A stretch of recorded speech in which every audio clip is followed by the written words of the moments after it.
Yeah. Uh.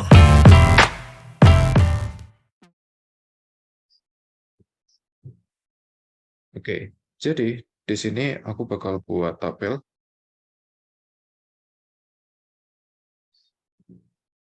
untuk membahas gaya gesek.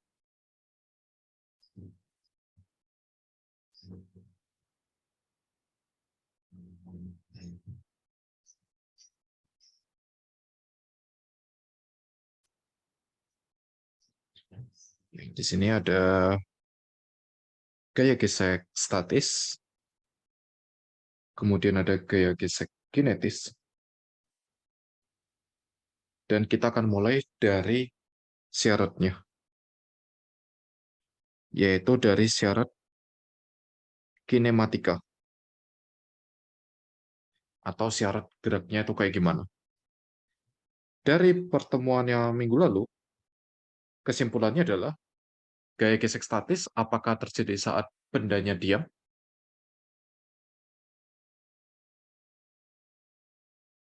Benar atau salah?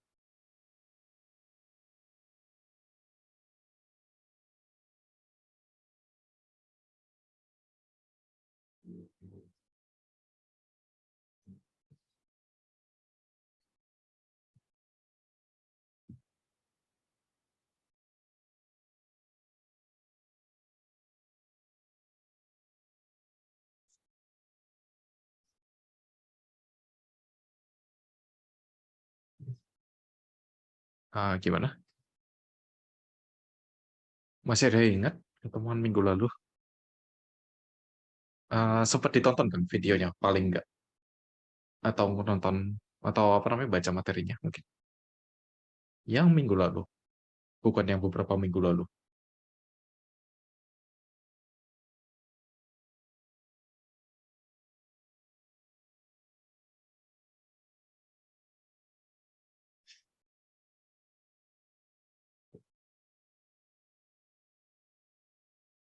Diam.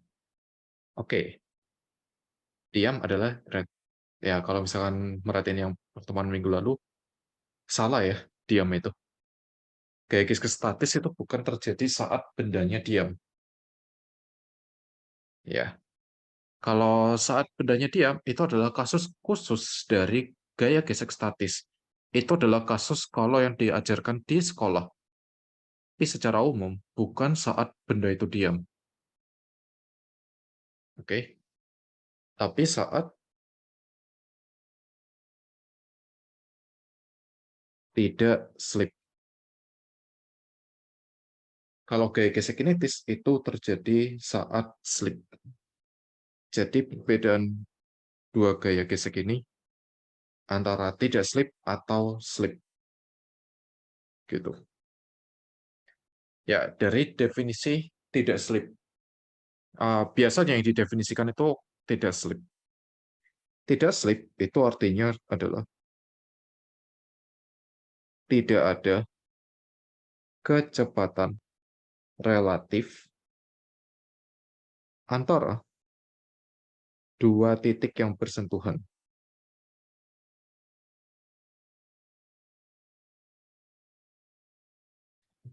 Ini adalah definisi dari tidak slip. Dan ya, semua kata-kata ini penting. Tidak ada kecepatan relatif. Berarti kecepatan relatifnya sama dengan 0. Kata tidak ada itu sama dengan kata 0, sama dengan 0. Kemudian antara dua titik yang bersentuhan. Gaya gesek itu hanya terjadi kalau ada yang bersentuhan. Bersentuhan itu nggak mungkin bisa sendiri.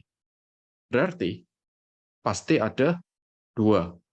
Nah, dua apa di sini? Dua titik. Seperti itu. Ya.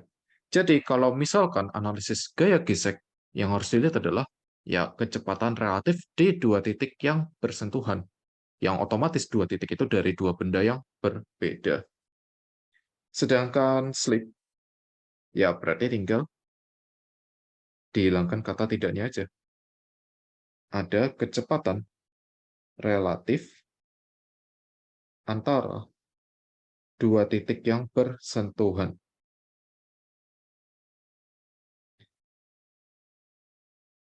Seperti itu. Kalau misalkan kalian lupa tentang definisi ini, kalian lihat video minggu lalu, lihat peragaannya. Itu aku udah contohkan apa itu tidak slip, apa itu slip. Ya. Oke, nah sekarang yang penting itu biasanya di kondisi tidak slip. Jadi, karena ada kata tidak ada, tidak ada itu artinya sangat bagus, yaitu sama dengan nol sebenarnya. Sama dengan nol artinya kita bisa membuat persamaan. Jadi, ini tuh sebenarnya adalah persamaan yang diketahui. Karena ya kita bisa tulis V relatifnya sama dengan nol. Sedangkan untuk slip itu nggak jelas. Dia hanya ngomong kata ada. Ada itu berapa nilainya? Kalau aku bilang kecepatan relatifnya 5, apakah itu slip?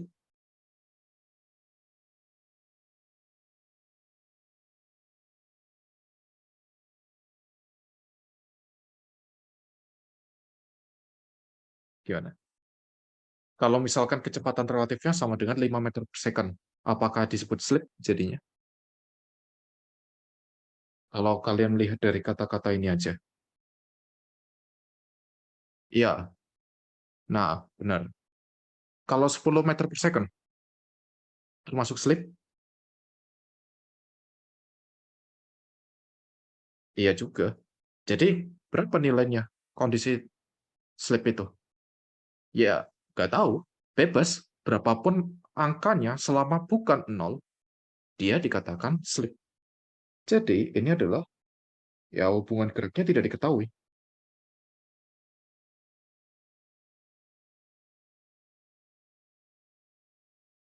Dia hanya ngomong ada kecepatan relatif aja. Jadi, ini tidak sama dengan nol. Di mana tidak sama dengan nol? Ya, itu sebenarnya semua bilangan kecuali nol. Kayak gitu. Jadi, di sini beda jauh. Yang satu persamaan, yang satu tidak diketahui. Diketahui dan tidak diketahui. Nah, sekarang untuk contoh case-nya. Kalau soal Olimpiade, itu nggak mungkin kayak soal materi SMA biasa. Kalau materi SMA biasa hanya benda di atas lantai. Soalnya biasanya ada 2 balok atau berapa balok. Sampai 3 itu sangat mungkin. Gitu. Nah, jadi ada 2 balok. Misalkan yang bawah bergerak dengan kecepatan V1.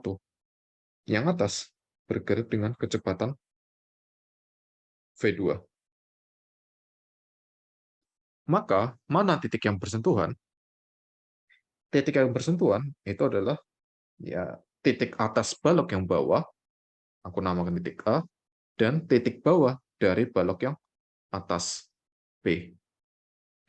Karena itu adalah dua titik yang bersentuhannya, maka kita bisa tulis kecepatan relatifnya sama dengan apa? VB dikurangi VA, atau VA dikurangi VB, atau VB plus VA, atau kayak gimana? Misal kecepatannya yang atas terhadap yang bawah.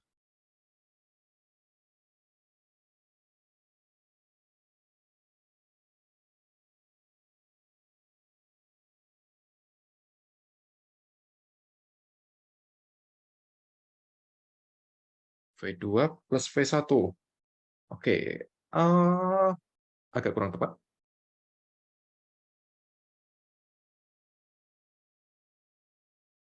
Tinggal sedikit lagi sih sebenarnya. Kecepatan relatif. V2 dikurangi V1. VB dikurangi VA yang benar.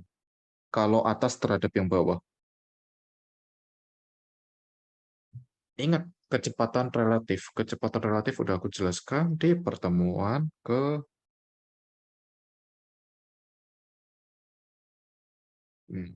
kayaknya. Oh, 5 berarti.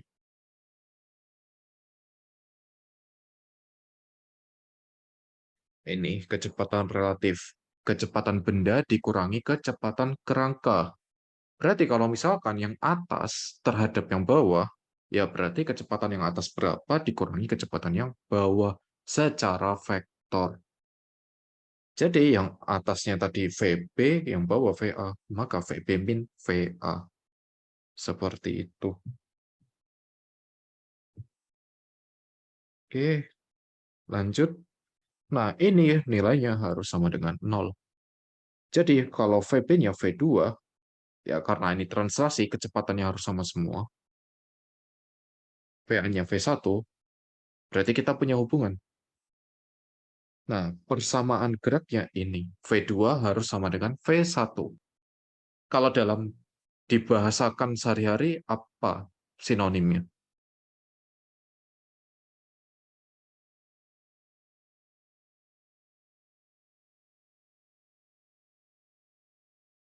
Sinonimnya apa ini?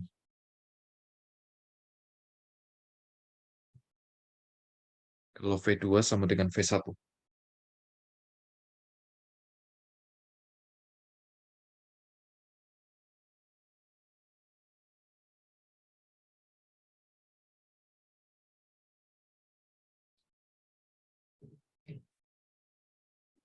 Ada yang tahu?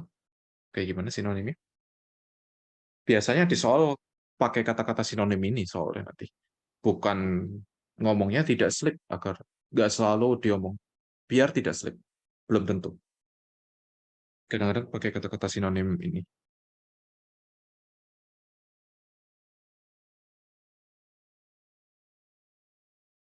Ada yang tahu?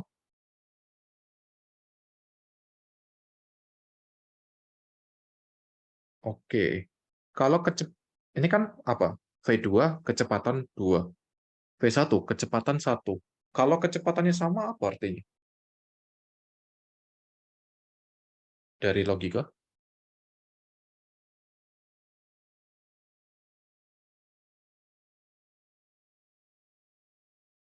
kalian naik motor, kecepatan kalian 30-40 km per jam. Teman kalian di samping kalian bergerak juga dengan kecepatan 30 atau 40 km per jam misalkan. Apa kira-kira kata-kata yang cocok untuk menjelaskan?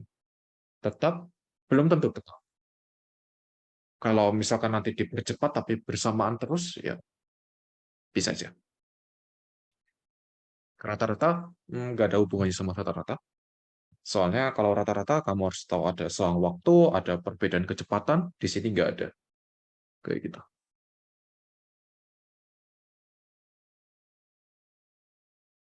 Bergerak apa? Dua kata sebenarnya. Bergerak, titik-titik. Kamu sama teman kamu bakal bergerak.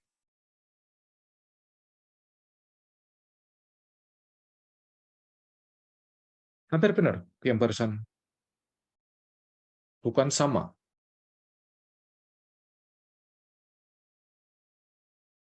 Bergerak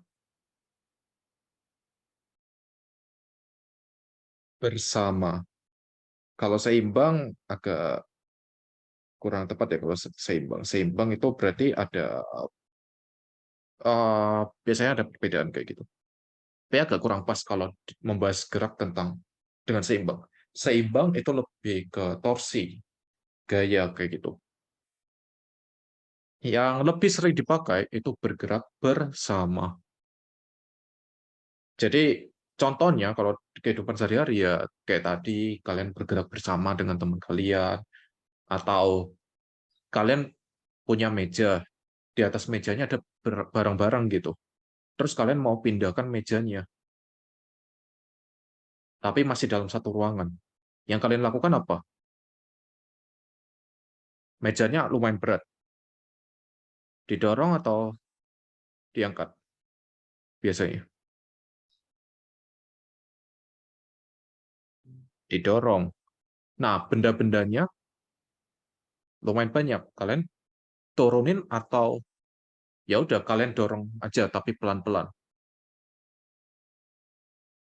Oh, ada yang turunin. Oke. Ya, ada yang turunin, kadang-kadang ya mending langsung aja. Barang-barangnya kan kalau misalkan barang-barang yang kecil-kecil, ya taruh aja lah. Dan kalian dorongnya pelan-pelan. Kalau kalian dorong pelan-pelan, apakah bendanya bakal jatuh?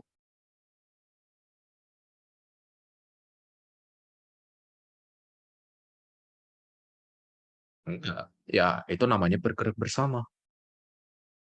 Benda-benda yang kalian letakkan di atas meja, itu bergerak bersama meja. Kayak gitu. Ada kata-kata lain juga. Bisa diam terhadap sesuatu, kayak gitu. Jadi untuk kasus ini, B diam terhadap A. Itu artinya tidak slip juga. B tidak slip terhadap A. A diam terhadap B. Berarti ya A tidak slip terhadap B. Sama aja. Itu kata-kata yang sering keluar di soal. Jadi apakah ini langsung kelihatan tidak slip? Ya sebenarnya enggak. Tapi kalau kalian lumayan paham tentang bahasa, ya bagus. Soalnya bahasa itu menentukan juga. Kalian paham sinonim, terus paham makna kata-kata itu kayak gimana. Ingat ya, jadi untuk scientific kayak gini, bahasa itu juga cukup penting. Makanya kalau misalkan kalian ikutnya matematika, itu lebih strict lagi, lebih ketat masalah bahasa. Bahasa dengan penulisan matematika itu harus sama kalimatnya. Kalau misalkan kalimatnya berbeda dan memiliki arti yang berbeda, nah itu ya auto salah. Jadi lebih gampang salah di matematika daripada di fisika sebenarnya. Tapi di fisika, kalau kalian paham bahasa, itu jauh-jauh lebih gampang nanti. Nggak harus bahasa Indonesia yang aneh-aneh, puisi, bla bla bla. Setidaknya kalian paham tentang teks-teks kayak gitu. Oke? Nah, seperti itu. Sekarang, untuk kasus yang di sekolah, kalau di SMA, bendanya itu biasanya hanya ditaruh di atas lantai. Dan hanya satu benda. Kayak gini. Misalkan bendanya punya kecepatan V. Dan ya lantai. Lantai kecepatannya berapa?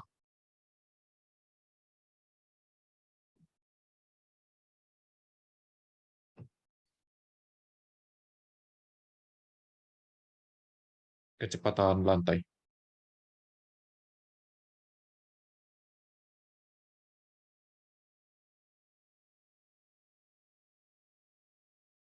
Kecepatan lantai sama dengan nol. Ya kan diam. Gitu. Kalau misalkan nggak nol, artinya nggak diam si lantainya. Berarti kalau misalkan dia tidak slip, kecepatan VB-nya harus sama dengan berapa?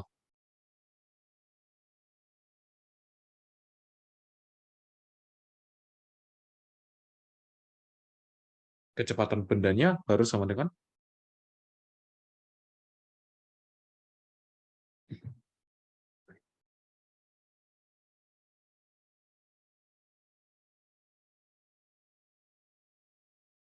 ya berarti berapa kecepatan lantainya?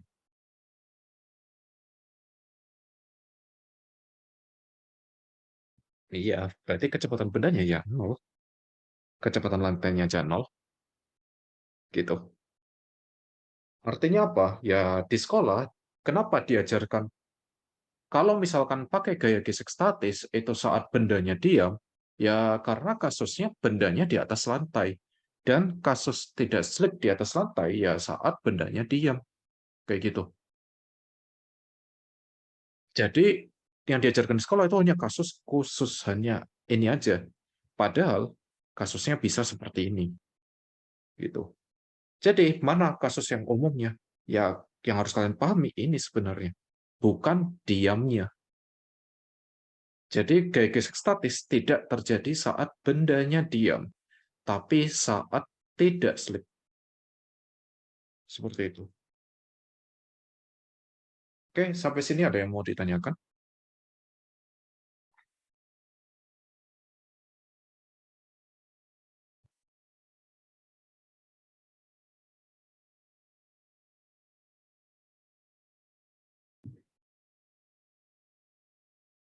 Aman?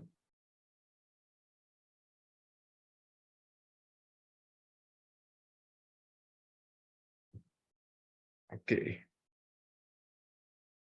Ya, sekarang lanjut ke besar atau syarat gaya.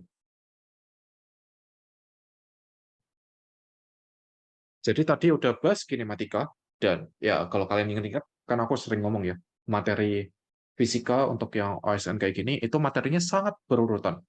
Jadi harus dipahami per step.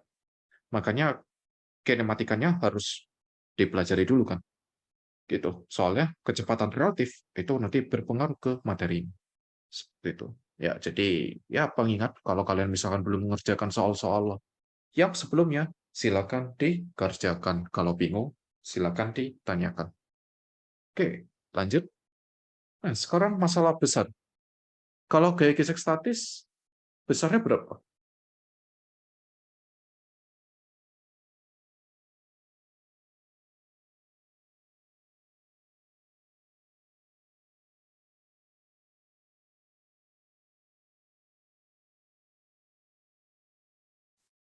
Besarnya gaya gesek statis.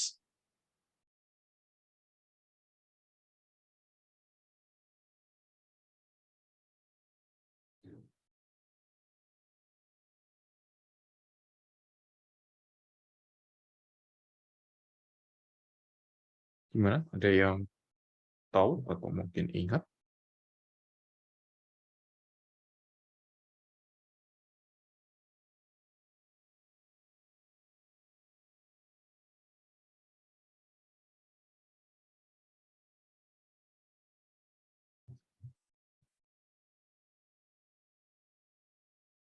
Gaya gesek statis. Besarnya kayak gimana? Ada yang tahu?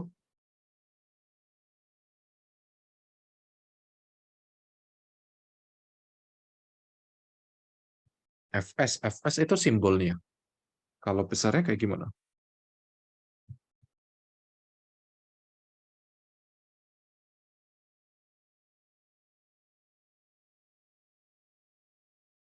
Mungkin ada persamaan atau bertidaksamaan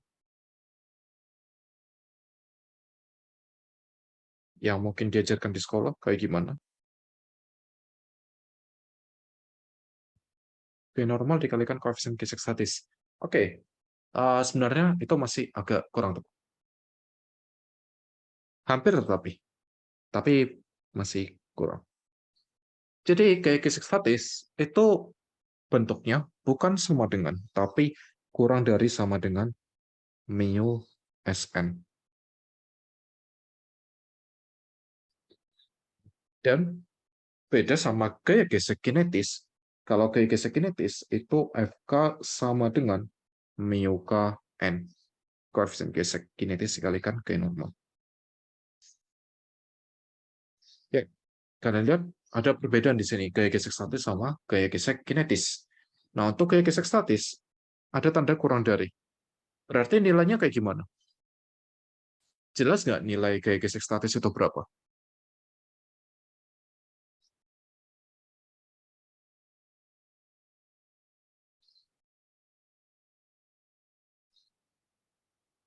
Kalau ada tanda kurang darinya kayak gitu. Kalau Fs-nya sama dengan 0, boleh nggak?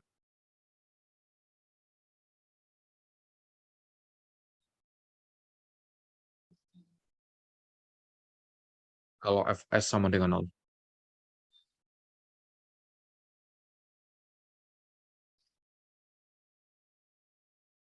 Tolong lihat dari sini. Ya, boleh. S-nya setengah mu Sn,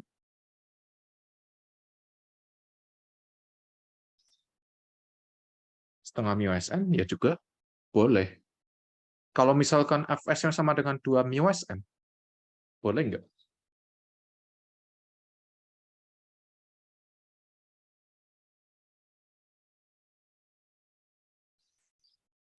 Kalau 2 mu Sn. Tidak, iya. Nah, itu dia. Nggak bisa kalau misalkan lebih besar. Jadi artinya apa? gesek statis itu besarnya berubah-ubah.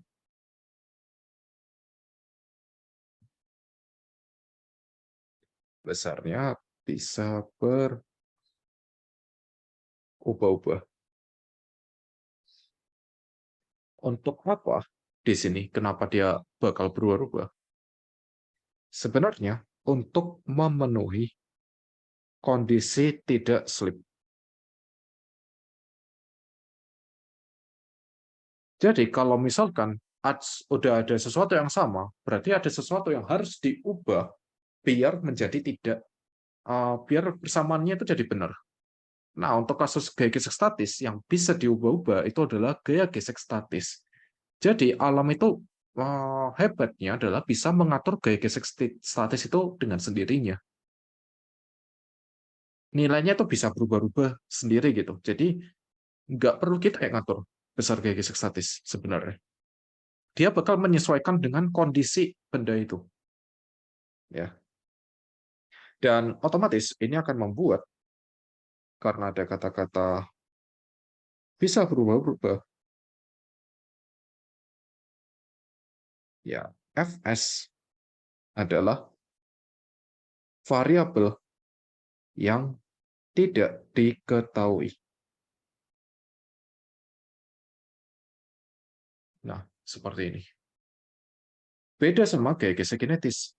Kalau gaya gesek kinetis, karena ada tanda sama dengan aja, berarti ya gaya gesek kinetis itu sebenarnya adalah persamaan yang diketahui. Kayak gitu. Jadi kalau gaya gesek statis, agar kondisi ini bisa terpenuhi, persamaan itu terpenuhi, ya satu-satunya cara adalah Fs-nya berubah-ubah. Seperti itu. Kalau gaya gesek kinetis, itu persamaannya udah ada, gaya geseknya, nah itu nanti bisa digunakan untuk mencari hubungan gerak yang tidak diketahui. Jadi secara prinsip dua gaya ini itu udah sangat beda jauh. Mereka tuh kebalikan 180 derajat. Jadi nggak bisa bilang dua gaya gesek, ya kan sama-sama gaya gesek. Nggak. Gaya gesek statis sama gaya gesek kinetis beda jauh. Cara analisisnya juga sangat beda. Makanya ya kalau ada soal gaya gesek itu biasanya relatif susah seperti itu. Oke. Nah, kemudian sedikit contoh. Ya, contoh sederhana. Misal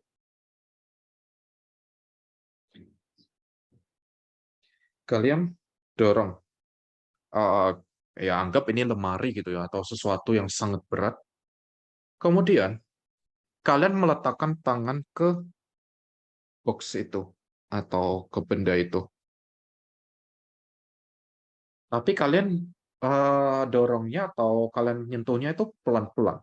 Apakah benda itu bakal kedorong?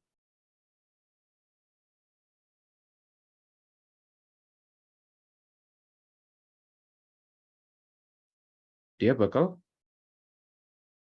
kedorong atau enggak? Kalau misalkan kalian dorongnya pelan banget, kayak kayak hanya disentuh aja gitu loh, tanpa kalian kasih gaya lebih.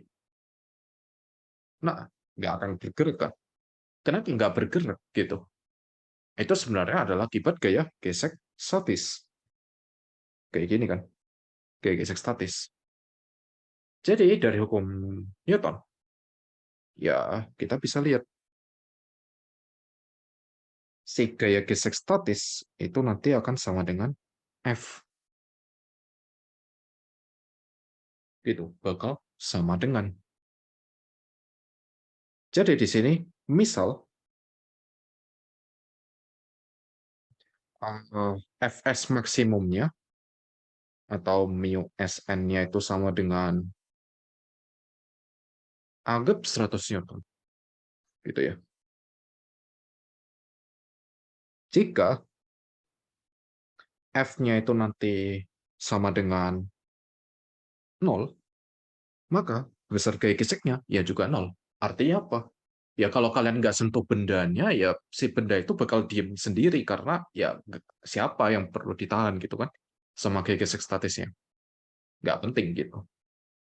Nah, lanjut. Kalau misalkan gayanya berubah jadi 50 Newton, ya nanti gaya gesek statisnya bertambah jadi 50 Newton. Alam langsung memperbesar gaya gesek statisnya biar itu bisa menahan si benda itu biar tetap diam. Tapi jika misalkan F-nya sekarang 100 Newton, ya ini sebenarnya Fs-nya tepat 100 Newton. Dan ini itu tepat akan bergerak. Tepat akan bergerak. Jadi apakah dia bergerak? Ya enggak. Tapi akan. Kayak gitu. Dan kalau dilebihin 101 misalkan, ya udah tidak ada Fs. Berganti menjadi gaya gesek kinetis. Seperti itu. Jadi gaya gesek statis itu nilainya bisa berubah-ubah untuk apa? Memenuhi kondisi tidak slip. Di sini kondisi tidak slipnya ini. Kecepatan sama dengan nol. Oke, seperti itu.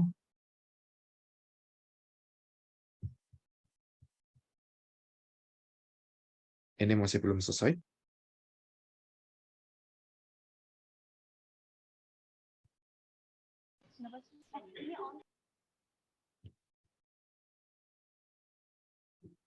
Lanjut, sekarang masalah arah gayanya.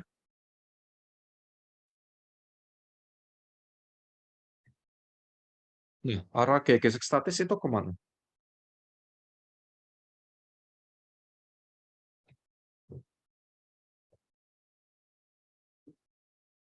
Ada yang tahu arah gaya gesek statis?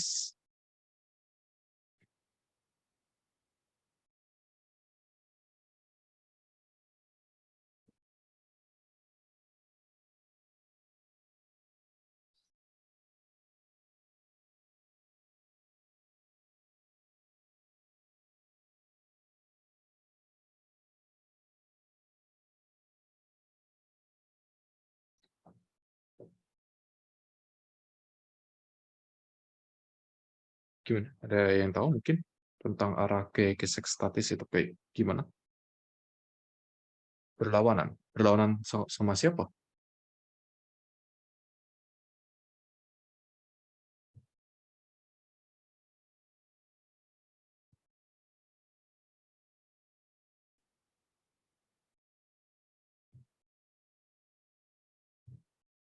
Berlawanan dengan gaya benda. Hmm, belum tentu. Ada kasus-kasus di mana gaya gesek statis bakal searah dengan gaya benda itu sendiri yang bekerja pada benda. Kayak misalkan ada dua balok, kalau misalkan aku dorong di sini, ini nanti gaya gesek statisnya yang atas ke kanan, yang bawah itu ke kiri. Ya, tapi kadang-kadang bisa tergantung arahnya. Yang atas itu malah nggak ada gaya yang bekerja. Jadi berlawanan dengan siapa? Ya kan? Ya, jadi arah gaya gesek statis itu yang benar adalah bebas. Arah gaya gesek statis itu bebas. Kalian bebas mendefinisikannya, gitu. Jadi dia nggak ada kata-kata berlawanannya sebenarnya. Kalian mau definisikan dia searah gerak, mau berlawanan gerak, searah dengan gaya, berlawanan gaya, apapun itu terserah. Jawabannya bakal sama aja. Tetap benar. Kayak gitu. Udah aku cek untuk soal yang paling susah pun itu bakal sama aja. Jawabannya tetap benar. Karena apa? Ya, karena konsepnya. Konsepnya itu dari ini.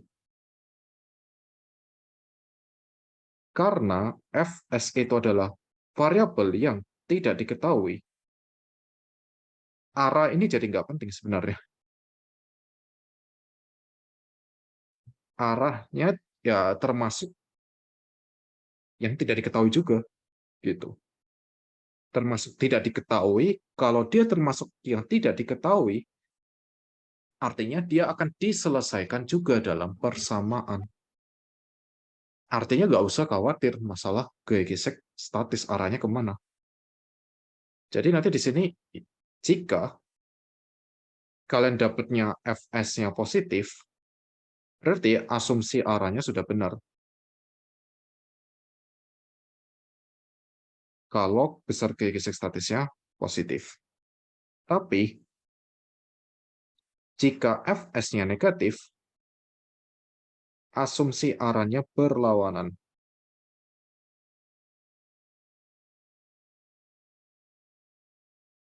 Berlawanan dengan yang benar. Tapi nilainya sudah oke. Tapi besarnya sudah benar. Jadi misal kalau kalian dapat gaya gesek statisnya sama dengan min 100 Newton, berarti arahnya aja yang salah. Arahnya harus kalian balik, besarnya berapa? 100 Newton. Udah, kayak gitu. Simple. Makanya aku suka kalau ada soal gaya gesek statis. Nggak perlu bingung sama arah gaya. Beda sama gaya gesek kinetis. Kalau gaya gesek kinetis, arahnya kayak gimana?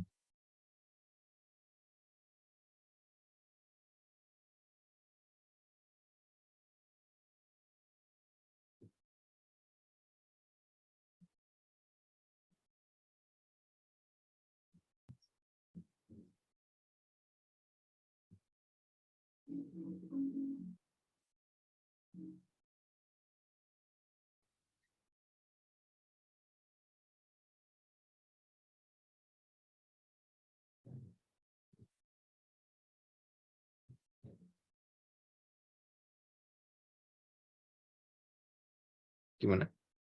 Ada yang tahu? Mungkin kalau gaya gesek kinetis, arahnya kayak gimana?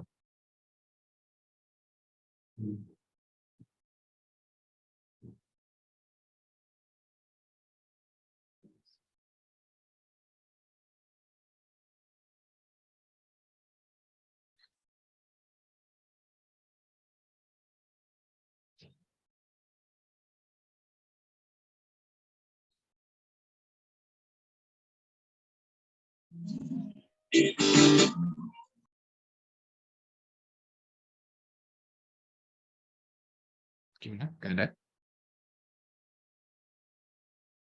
Untuk gaya gesek kinetis?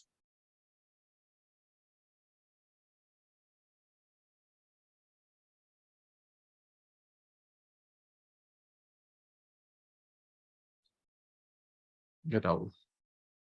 Oke. Gaya gesek kinetis, arahnya itu bakal berlawanan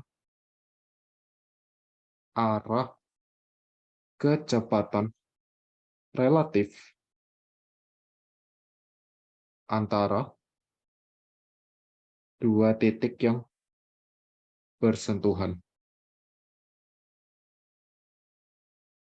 Ya, untuk gaya gesek kinetis, arah di sini lebih strict. Dan jangan dikira berlawanan arah gerak. Ya, arah gaya gesek kinetis itu sangat mungkin searah gerak. Dan ini bakal berlawanan sama materi yang di sekolah. Karena di sekolah kita tahunya berlawanan arah gerak. Kenapa berlawanan arah gerak? Karena soal yang dikasih di sekolah, biasanya itu hanya kasus benda di atas lantai, di mana lantainya diam. Jadi kecepatan relatifnya itu selalu searah dengan kecepatan benda gitu. Jadi ya berlawanan arah gerak. Itu kalau diajarkannya di sekolah, materi biasa. Kalau di sini, belum tentu gitu. Harus perhatikan kecepatan relatifnya juga. Kalau misalkan salah, ya salah arah, jawabannya juga salah. Nah, ini yang bikin susah kalau misalkan gaya gesek kinetis. Jadi secara umum, gaya gesek kinetis itu jauh lebih susah daripada soal gaya gesek statis. Kayak gitu. Salah arah, salah jawaban soalnya. Makanya di sini konsep gerak relatifnya harus cukup kuat kalau udah ketemu soal tentang gaya gesek kinetis. Ya, sedikit contoh lah mungkin. Pakai bentuk benda yang tadi, dua benda misalkan. Buset, hari 7.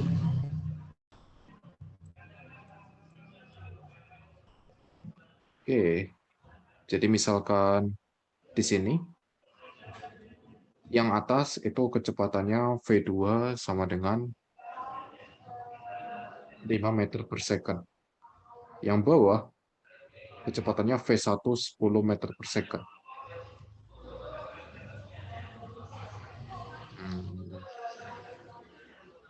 Ya, nih, arah gaya geseknya bakal kemana? Kalau misalkan gaya geseknya hanya antara dua balok.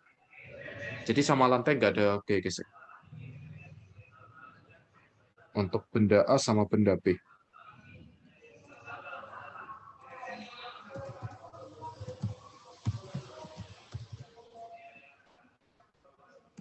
Benda A, arah gaya gesek kinetisnya kemana?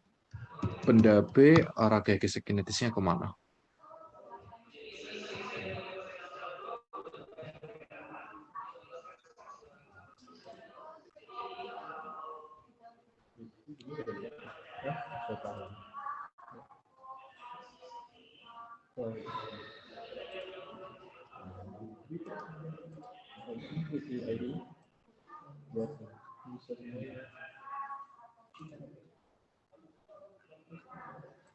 Satu clue gaya gesek itu gaya aksi reaksi. Jadi kalau B-nya ke belakang, ya A-nya ke depan. Kalau B-nya ke depan, A-nya ke belakang. Jadi udah jelas satu itu. Benda A ke kiri, benda B ke kanan. Ya, nah itu jawaban yang benar. Yang lain paham mungkin? Kenapa bisa kayak gitu? Kenapa benda A gaya gesek kinetisnya ke kiri, benda B gaya gesek kinetisnya ke kanan?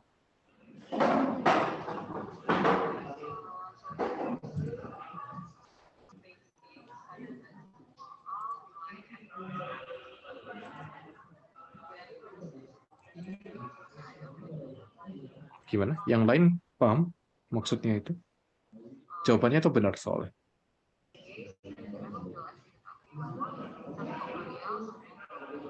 Nggak ngerti. Oke, kalau nggak ngerti berarti coba hitung dulu kecepatan relatifnya. Kan kata kuncinya apa? Kecepatan relatif. Berarti hitung kecepatan relatifnya dulu kan? Kecepatan relatifnya A terhadap B sama dengan apa? Kecepatan apa dikurangi kecepatan apa? Ya, ini aku baru jelasin beberapa menit yang lalu ya. Kalau yang ini. Kecepatan relatif A terhadap B.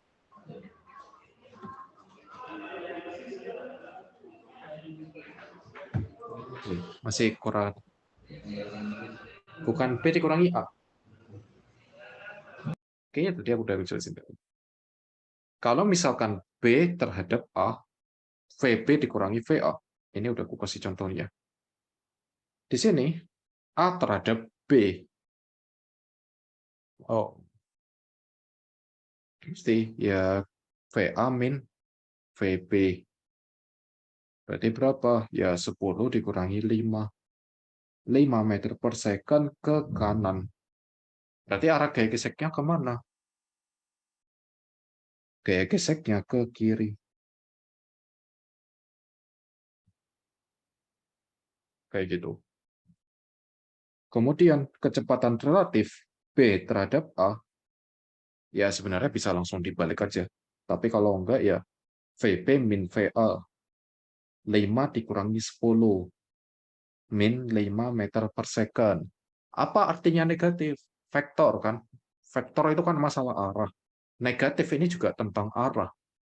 Kalau kalian lihat variabel-variabel yang berhubungan dengan vektor, kemudian kita nulisnya secara skalar, tapi pakai tanda min, min itu hanya nunjukin arah. Jangan kalian anggap min itu adalah besar. Oke, karena ini kecepatan, negatif di sini ya menjelaskan arah. Jadi ini menjelaskan 5 meter per second ke kiri. Jadi gaya geseknya kemana? Gaya geseknya ke kanan. Berarti apa? Yang B itu searah geraknya, yang A itu berlawanan gerak di sini. Ya. B searah gerak, yang A itu berlawanan gerak. Hmm.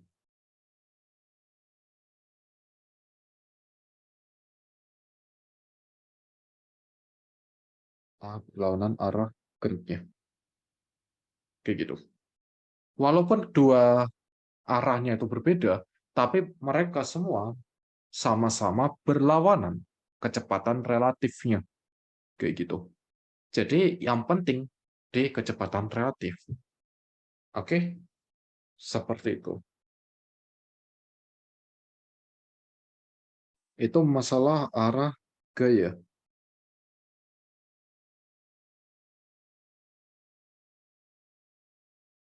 Satu lagi, yaitu masalah energi. Jadi, kalau misalkan kasusnya itu murni gaya gesek statis atau tidak slip, maka energinya akan kekal. Kalau gaya gesek kinetis itu tidak kekal. Nah, kayak gini. Kenapa bisa kekal? Kenapa yang satunya tidak kekal? Sebenarnya konsepnya dari awal lagi, dari tidak slip. Jadi gaya gesek itu kata kuncinya di slip atau tidak slipnya loh. Selama kalian paham tentang slip atau tidak slip, ya itu udah ini bisa semua dipahami harusnya nanti gitu. Karena di sini kalau misalkan gaya gesek statis itu tidak slip artinya kecepatan relatifnya nol. Kalau kecepatan relatifnya nol, maka jarak slipnya juga nol. Kayak gitu. Ya, gaya gesek itu karena dia sangat berhubungan dengan gerak relatif, maka jarak yang dilihat itu adalah jarak relatifnya, bukan jarak benda itu bergerak berapa. Beda sama kalau gaya biasa sih sebenarnya. Makanya gaya gesek kinetis ya, gaya gesek itu lumayan susah juga dalam penghitung usaha. Nah, beda sama ini. Kalau slip, kecepatan relatifnya tidak nol, yang berarti jarak slipnya juga tidak sama dengan nol. Dan dua hal ini berkaitan karena usaha oleh gaya gesek adalah gaya gesek dikalikan jarak slip. Jadi di sini, untuk yang gaya gesek statis, usahanya sama dengan nol. Nanti baru belajar usaha mungkin 2 minggu lagi ya. Gitu. Nah, sedangkan untuk yang gaya gesek kinetis, ini tidak sama dengan nol. Makanya energinya jadi tidak kekal.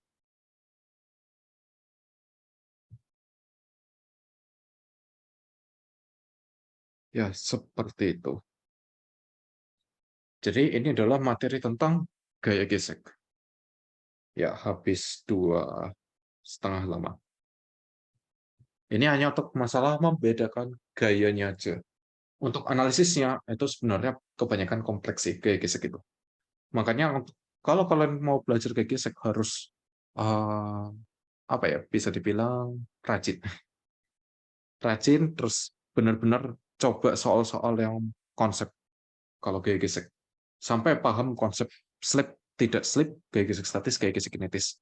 Kalau udah paham, untuk melanjutkan ke level yang lebih susah, itu lebih ringan nantinya usahanya. Seperti itu. Oke, jadi harusnya sekarang kalian punya pemahaman bahwa gaya gesek nggak sekedar F itu sama dengan mu kalikan N, mau yang statis maupun kinetis, dan bukan sekedar kalau gaya gesek kinetis berlawanan gerak dan memperlambat benda, atau gaya gesek statis itu kalau bendanya diam. Ya, bukan itu konsep yang ingin dipelajari dari gaya gesek. Ada yang mau ditanyakan?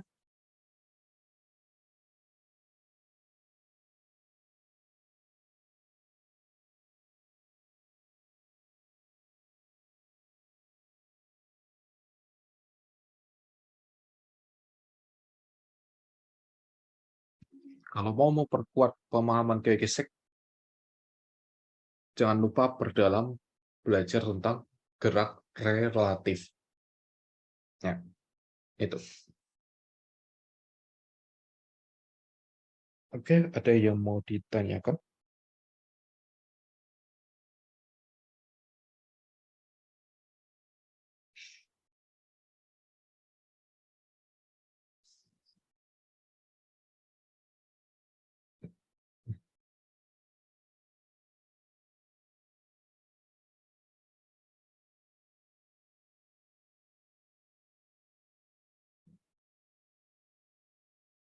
Nggak ada?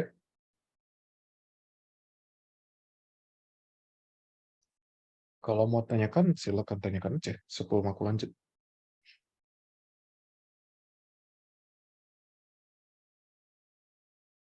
Oke, silakan.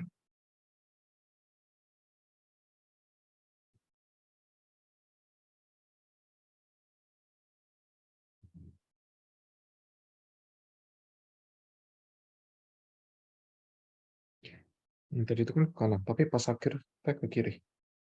Yang mana? Yang tadi itu yang mana? Ini kan harus yang berhubungan yang ini. Ya, yang mana?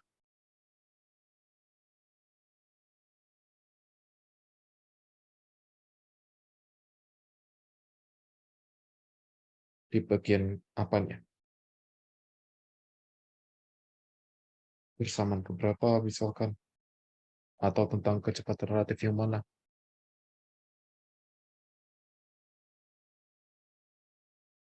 Jadi, ini.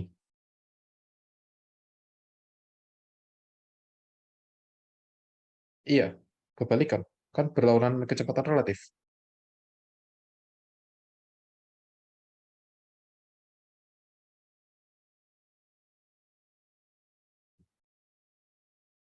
Iya, kan ini.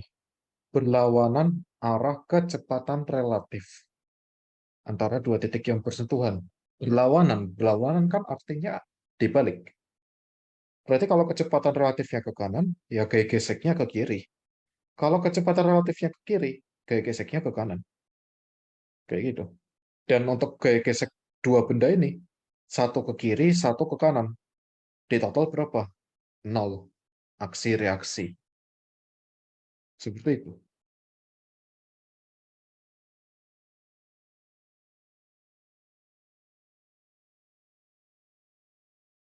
Oke. Sip. Oke, sama-sama.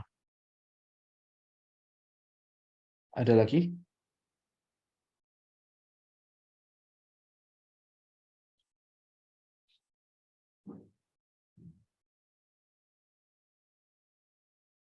Oke, yang lain mungkin aman? Atau ada yang mau tanya juga? Nah, kayak gini, lebih bagus. Kayak lebih aktif.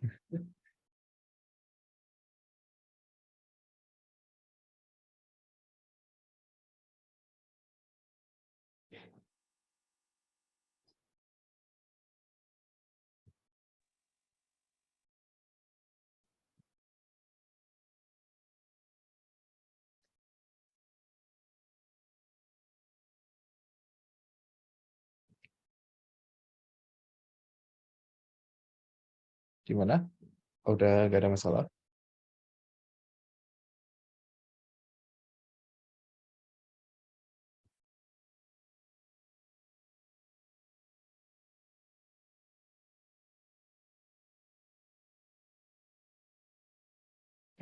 Hmm. Oke ya.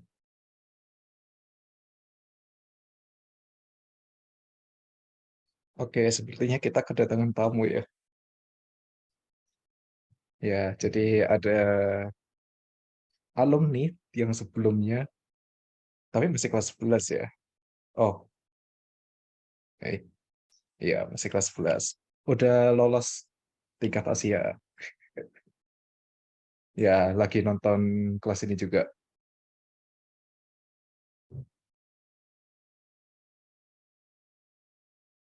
Oke, ya kita lanjut. Gak ada lagi kan?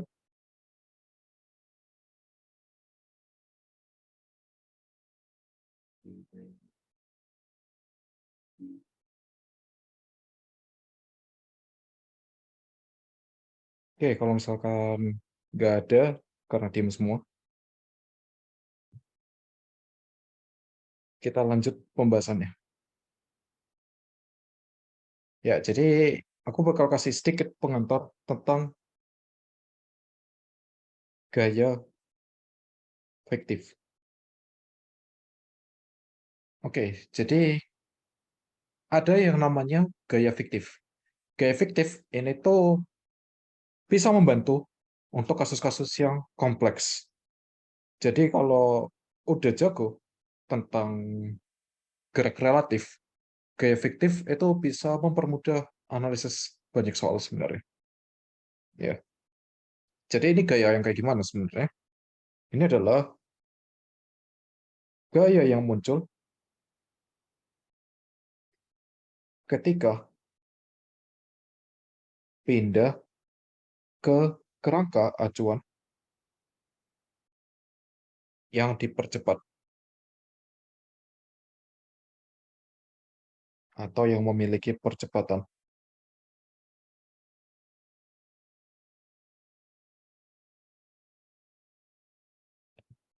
Nah, ini adalah definisi dari gaya fiktif. Kemudian secara matematisnya kayak gimana? Misal, percepatan kerangkanya itu adalah A. Ingat, percepatan itu adalah vektor. Jadi kita tulisnya juga dalam notasi vektor. Kemudian, massa yang ditinjau. Jadi kalian meninjau apa gitu ya bendanya. Nah, massanya itu M. Maka gaya fiktifnya itu adalah min MA. Jadi ada tanda negatifnya karena dia bakal berlawanan arah percepatan kerangka. Contoh kasusnya seperti apa? Ya kalau kasus sederhananya ya di kendaraan sih gitu. Misal, anggap itu mobil, kemudian ada orang di dalamnya. Mula-mula diam untuk kasus yang ini. Jadi kendaraannya mula-mula diam. Kemudian tiba-tiba si kendaraannya ya langsung digas gitu misalkan. Ya, jadi langsung bergerak secara tiba-tiba. Anggap arah ke depannya itu ke kanan. Maka si kendaraan ini bakal mendapatkan percepatan. Arahnya kemana?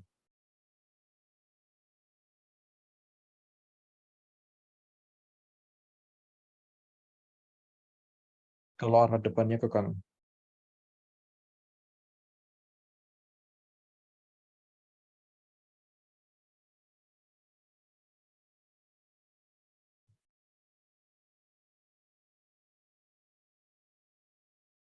Kecepatannya bakal ke arah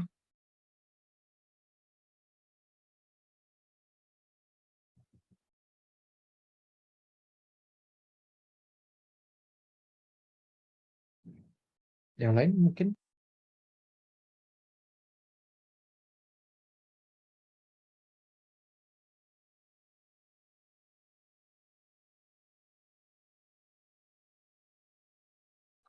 Ya, dia bakal bergerak ke arah kanan ya, percepatannya. Ya, kan digas. Pasti percepatannya searah dengan arah geraknya. Kayak gitu. Kalau untuk digas. Nah, kalau misalkan kan kondisi kayak gini, kalian bakal seakan-akan terlempar kemana? Ke depan atau ke belakang?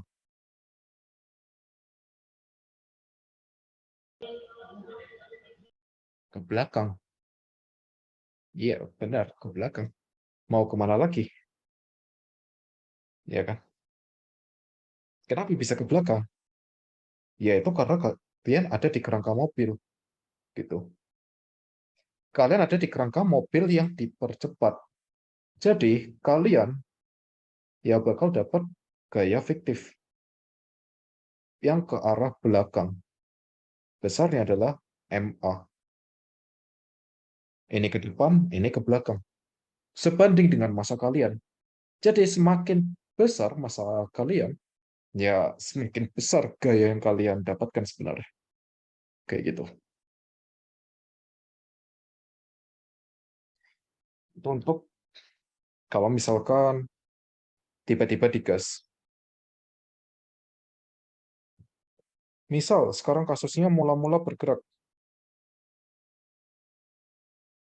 kemudian direm mendadak. Maka arah percepatan si kendaraan ini, si mobilnya kemana?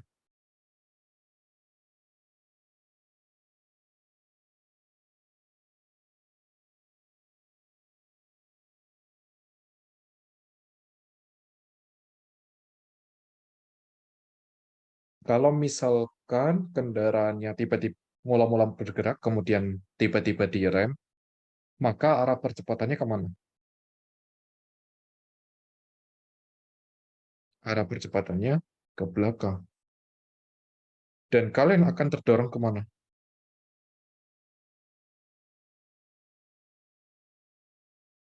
Terdorongnya ke depan. Itu kalau kita tinjau dari kerangka mobil. Ya, kalian ada di kerangka mobil yang dipercepat. Jadi ini gaya efektifnya. Seperti itu. Jadi gerakan yang kalian lakukan, seakan-akan ke belakang atau seakan-akan ke depan, yaitu akibat gaya fiktif. Sama, kalau kalian berputar pun, itu juga di tikungan gitu ya. Ya, itu kalian bakal terasa terdorong keluar. Itu juga akibat gaya fiktif. Jadi di sini ya gaya fiktif ada pentingnya. Tapi kalian harus perhatikan ya, kata kuncinya adalah di sini. Kalian pindah ke kerangka acuan yang memiliki percepatan. Jadi kalian harus cukup kuat konsep tentang gerak relatifnya untuk bisa pakai konsep ini. Kalau kalian bisa gerak relatif dengan mudah pindah-pindah kerangka acuan, ya gaya fiktif itu bisa mempermudah kerjaan kalian. Seperti itu. Oke,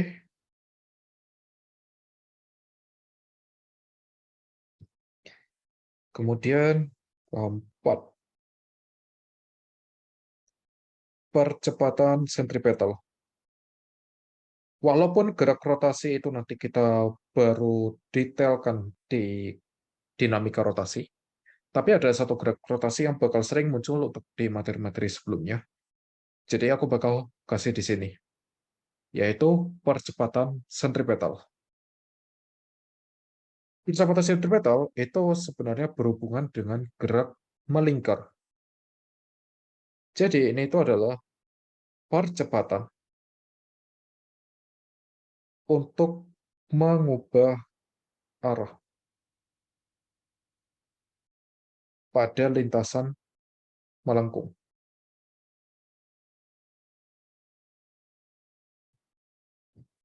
Kayak gitu. Jadi kalau kalian terbiasa mengerjakan soal-soal yang geraknya garis lurus saja, ya nanti kalian bisa ketemu soal yang lintasannya melengkung. Contoh lintasan melengkung yang paling sering adalah lingkaran. Ya, lintasan yang sering digunakan itu lingkaran. Sebenarnya lintasan melengkung apakah hanya lingkaran? Enggak, banyak. Tapi yang sering dipakai lintasan lingkaran. Karena yang paling gampang. Lingkaran. Lingkaran itu punya sifat radiusnya bakal sama. Jadi, misalkan kalian punya lintasan lingkaran seperti ini. Mula-mula, anggap kalian bergerak kecepatannya seperti ini. Kecepatan selalu menyinggung lintasan. Kecepatan selalu menyinggung lintasan. Ingat ya, lintasan apapun.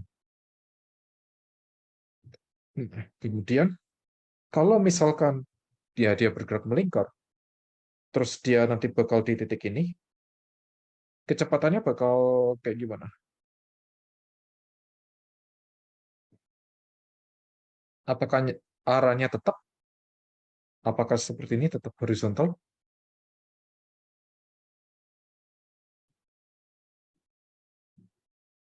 Enggak. Arah yang benarnya bakal kemana?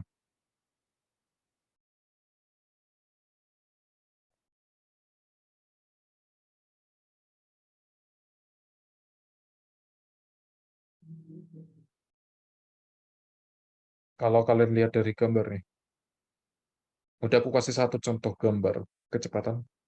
Harusnya yang satunya tinggal ngikutin.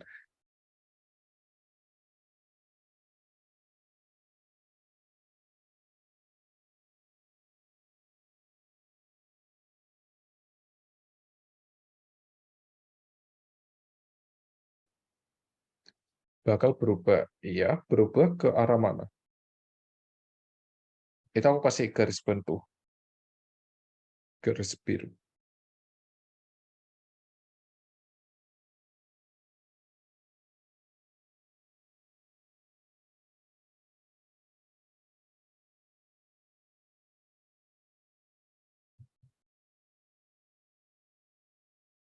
Arah kecepatannya bakal ke kanan bawah. Oke, hampir benar. Tinggal satu lagi. Dia harus apa terhadap garis biru itu?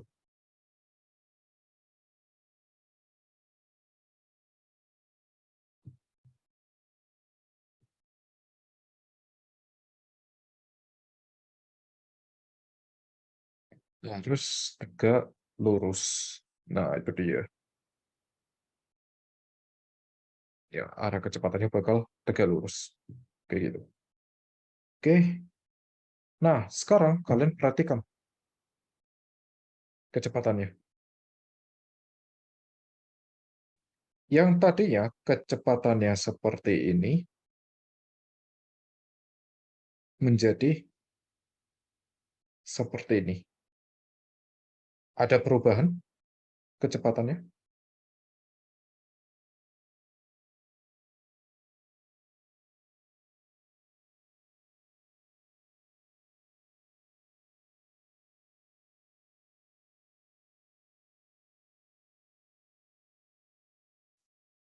Ada perubahan kecepatan nggak? Dari kondisi ini menjadi seperti ini.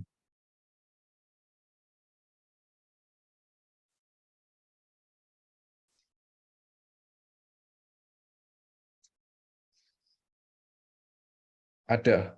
Yang berubah adalah arah sebenarnya. Nah, ini. Ini adalah delta V-nya. Gitu. Jadi, di sini ada perubahan kecepatan. Ingat, kecepatan itu vektor ya. Ada delta V. Gitu. Jadi, di sini, untuk delta T yang mendekati 0, kita bakal punya yang namanya percepatan centripetal. Percepatan sentripetal ya sebenarnya definisi turunan dv dt gitu. Tapi di sini yang berubah itu hanya arahnya aja, ya. Hanya berubah arah, jadi bakal ke dalam gitu. Kalau untuk kasus ini, kalau delta t-nya kecil, ya. Kalau pakai notasi ya limit delta t mendekati 0 dari delta v per delta t. Nah, karena ada perubahan arah dari kecepatannya, ada delta v, ada percepatan. Nah, itulah yang kita sebut dengan percepatan sentripetal. Percepatan untuk mengubah arah. Nah, besar percepatan sentripetal itu adalah V kuadrat per R atau omega kuadrat R. Ya, seperti ini. Dan arahnya ke pusat rotasi.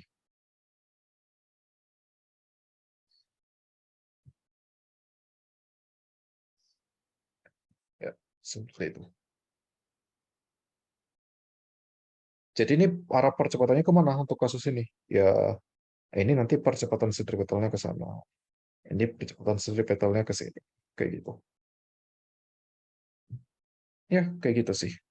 Kecepatan sentripetal. Jadi kalau kalian ketemu soal-soal yang berhubungan dengan gerak rotasi, nanti kalian bakal ketemu dengan percepatan sentripetal. Oke, lanjut.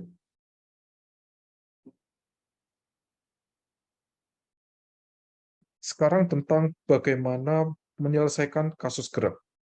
Ya, di awal kita udah bahas hukum Newton, dan ada hukum Newton kedua, otomatis kalian bakal mengerjakan soal dengan kasus, sorry, bakal mengerjakan soal kasus gerak. Kayak gitu. Dan kalau kalian mengerjakan kasus gerak, apa yang harus dilakukan? Nah, itu yang bakal dibahas di sini. Metode penyelesaian kasus gerak. Secara umum, hampir semua soal bakal ngikutin step-step ini, kayak gitu. Secara umum. Tapi apakah stepnya bakal obvious gitu, jelas kayak harus ngapainnya, kayak step yang oh tinggal langsung hitung ini itu. Enggak. Tetap butuh kreativitas dalam kalian mencari apa yang dibutuhkan dari soal. Karena sekali lagi soal Olimpiade setiap soalnya itu unik. Nggak bisa terlalu general kayak step-stepnya. Maksudnya nggak bisa khusus. Jadi nggak bisa ada cara cepat. Tapi step umumnya itu masih berguna. Kita mulai dari yang pertama. Yang pertama, itu kalian harus cari dulu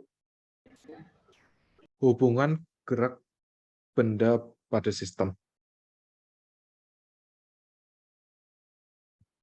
Benda-benda pada sistem. Kenapa ada benda-benda? Karena soal Olimpiade biasanya bendanya lebih dari satu. Ya, seringnya lebih dari satu. Kalau misalkan satu benda, berarti mungkin dapat treatment yang lumayan juga di hubungan geraknya. Tergantung. Jadi hubungan gerak, ya ini sebenarnya apa? Ini adalah step kinematika. Jadi kalian harus perhatikan kinematikanya dulu. Pahami geraknya. Ya. Pahami gerakannya dulu, baru kalian bisa ngerjakan soal. Maksudnya memahami gerakan, ya kalian pahami dulu gitu. Kayak animasinya mungkin dia itu bakal gerak seperti apa, kurang lebih. Jadi kalau kalian bayangkan di otak kalian gitu, misalkan, oh nanti benda ini bakal gerak ke kiri, ini bakal gerak ke kanan. Berarti nanti ada hubungan ini. Nah, itu yang harus kalian pikirkan pertama kali. Karena namanya mekanika, itu membahas tentang gerakan. Jadi kalau kalian langsung ke hukum Newton, ya Kalian bahas tentang gerakan kayak gimana. Kalau kalian nggak paham gerakannya itu sendiri, ya nggak bisa dikerjakan selanjutnya. Oke, kayak gitu. Jadi untuk step kinematika di sini sangat penting dan itu biasanya paling sering dilupakan. Kayak sering banget aku nemu anak-anak yang mengerjakan soal kalau hukum Newton, ya udah kerjakan hukum Newtonnya aja, terus nggak ada kinematikanya. Efeknya apa? Ya hilang gitu beberapa bagian atau bersamaan ada yang hilang dan terus apa efeknya? Nggak bisa diselesaikan. Nggak bisa diselesaikan. Udah, akhirnya jawabannya lumayan ngaco ke bawahnya. Kayak gitu. Jadi di sini kalian butuh setidaknya tentang gerak relatif dan mencari hubungan gerak. Atau dua subbab materi terakhir yang sebelumnya. Kemudian yang kedua, kalau udah paham gerakannya seperti apa, baru kalian coba gambar diagram gayanya. Ya, gambar diagram gaya artinya kalian harus paham gaya-gaya apa aja yang bakal muncul gitu. Gaya-gaya muncul yang nggak akan jauh dari gaya-gaya yang sebelumnya kita bahas. Jadi kalian harus pahami dulu sifat gaya-gayanya, kemudian kalian baru gambar diagram gayanya. Dan jangan lupa kasih nama variabel yang benar. Jangan uh, variabel yang aneh-aneh. Terus yang ketiga, ketika kalian bisa mulai buat persamaan gerak.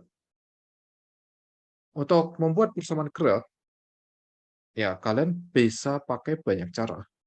Kalian bisa tinjau per benda untuk setiap komponen.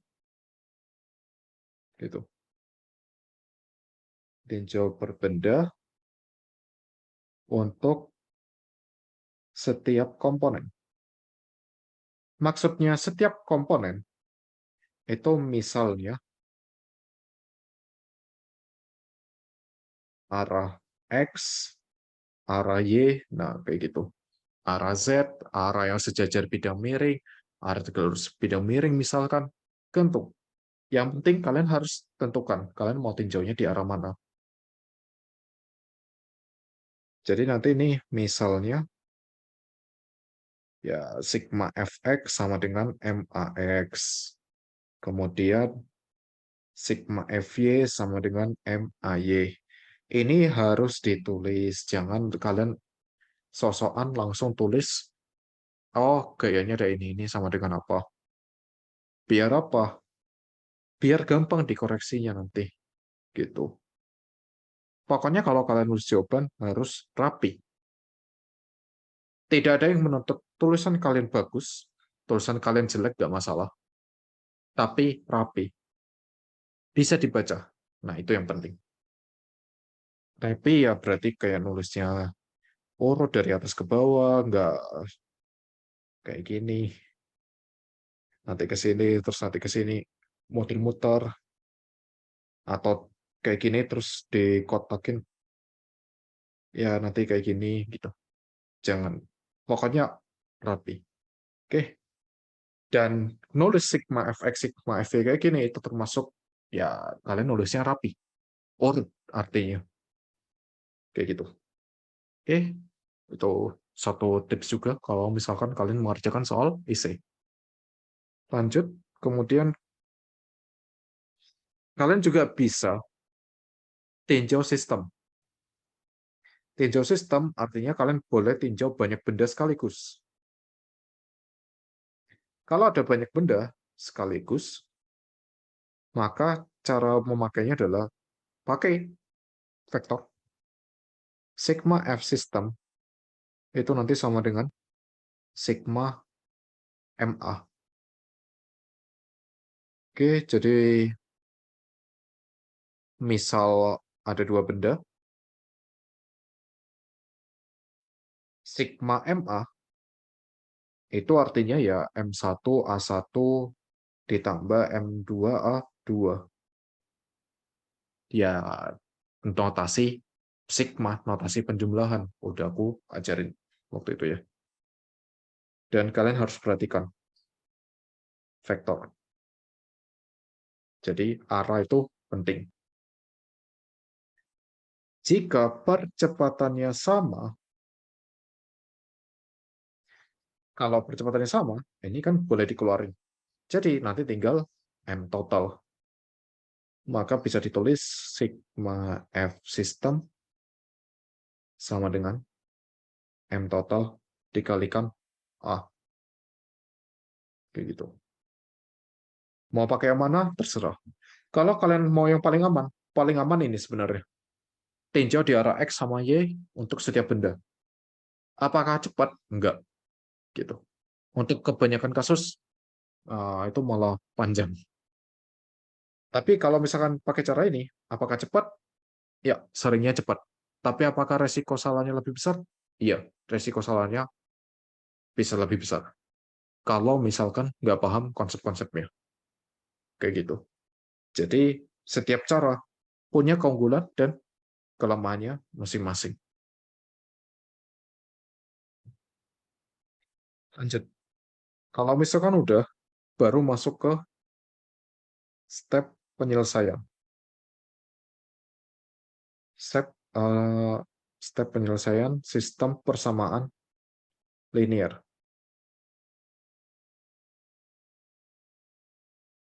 Jadi, kalian tadi buat persamaan-persamaan, yaitu sebenarnya persamaan-persamaan yang akan kalian selesaikan.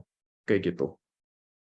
Otomatis, yang harus kalian pahami dulu adalah pahami mana saja yang variabel tidak diketahui. Apa saja.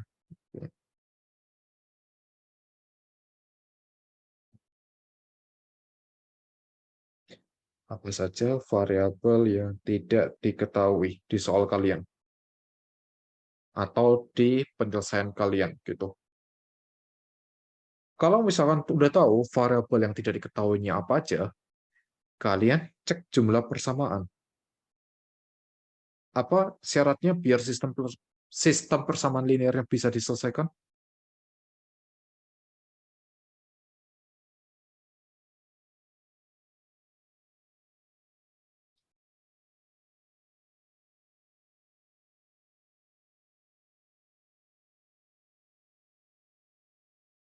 Masih ada yang ingat?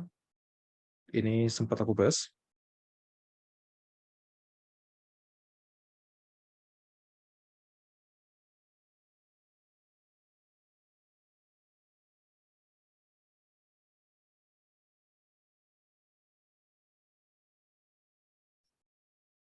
Biar bisa dikerjakan,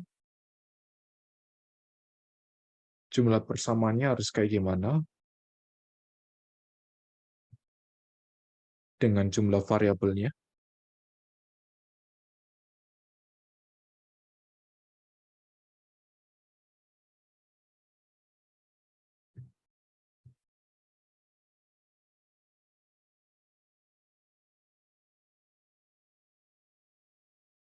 Oke, udah ada yang benar.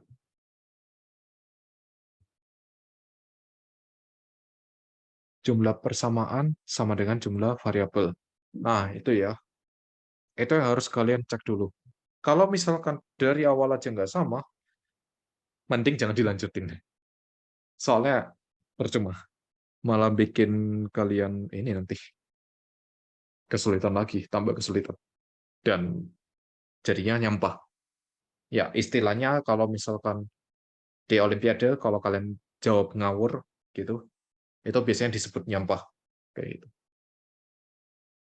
Ya, jadi mending kalau misalkan kalian tahu jumlahnya nggak sama, kalian cari dulu jumlah variabelnya benar nggak, atau jumlah persamaan kalian benar nggak, ada nggak yang bisa ditambah, kayak gitu.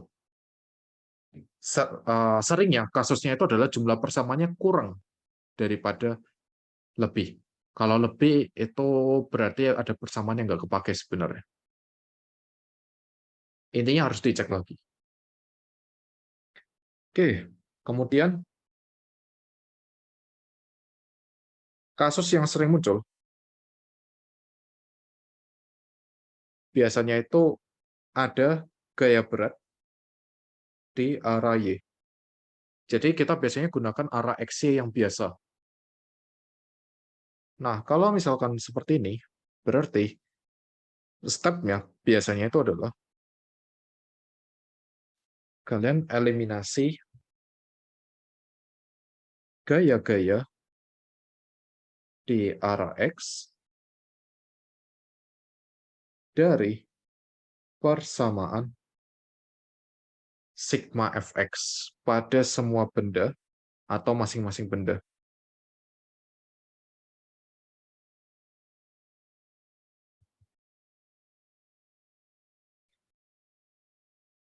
Ya, ya kayak gitu aja. Jadi nanti kalau misalkan kalian berhasil eliminasi semua gaya-gaya itu, apa yang kalian dapatkan? Kalian itu akan mendapatkan hubungan gerak dengan massa atau gaya. Itu yang kalian bakal dapatkan. Jadi gayanya itu gaya-gaya eksternal biasanya. Seperti itu. Nah, kalau misalkan udah, kalian bisa eliminasi gaya-gaya aksi reaksi.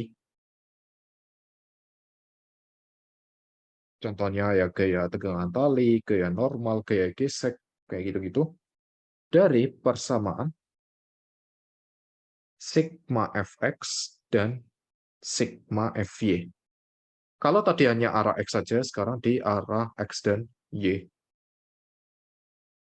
Jika bisa, ini kalian pilih persamaan sigma fx dan sigma fy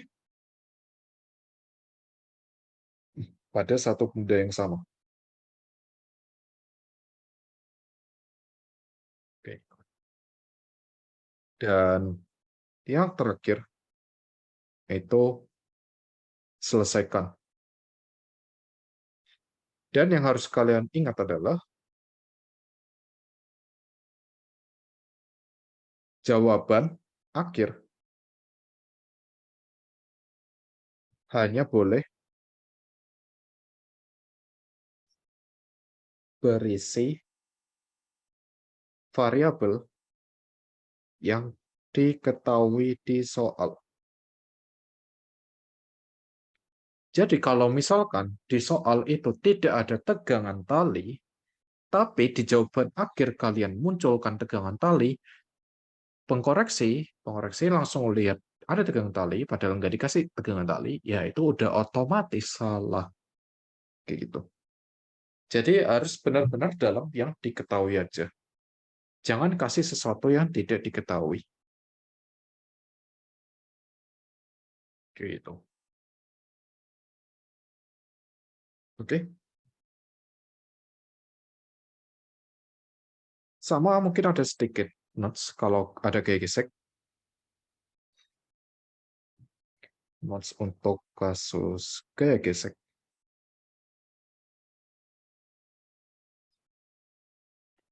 Jadi, untuk kasus-kasus yang kayak gini, biasanya jika tidak diketahui kondisi kinematikanya, jadi kondisi slip atau tidak slipnya, dan ini biasanya kasus yang sering muncul, maksudnya ya kasus kayak gesek yang sering muncul lah ya, gitu. Jadi kalau nggak diketahui, maka yang kalian gunakan adalah asumsikan tidak slip terlebih dahulu. Tidak slip tidak slip dahulu. Kemudian kalian cek Cek apakah gaya gesek statisnya memenuhi syarat. Kalau misalkan memenuhi, berarti udah benar. Kalau misalkan tidak, kalau tidak berarti harus ganti kasus. Gunakan asumsi sleep. Gitu. Dan kalau misalkan kalian sampai ke kasus yang tidak di sini, jadi kalian bakal pakai asumsi sleep, maka jawaban kalian yang di atas itu sebenarnya udah gak penting, gak kepake sebenarnya. Tapi itu penting bagi kalian untuk tahu jawabannya benar atau enggak. Kayak gitu. Ya, ya itu adalah materi untuk dinamika translasi. Materi ini bakal kepake sampai akhir. Seperti itu. Oke, ada yang mau ditanyakan sebelum lanjut ke latihan soal?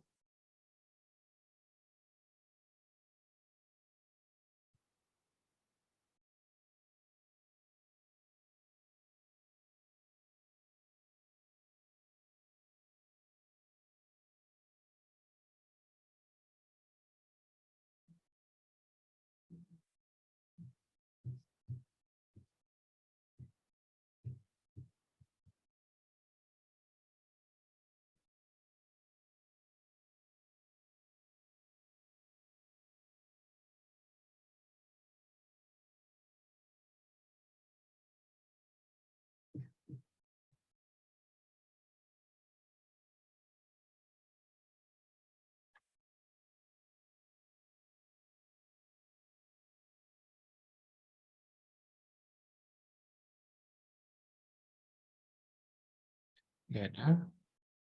Yang lain juga nggak ada?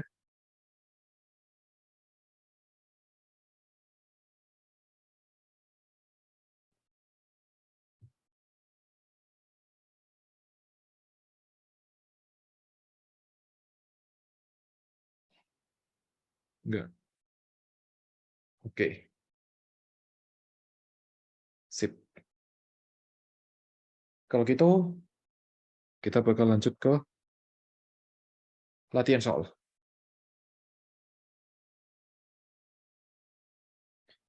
Ya, kita mulai dari soal pertama. File soalnya udah ada ya, kalau kalian cek di drive harusnya dari minggu lalu.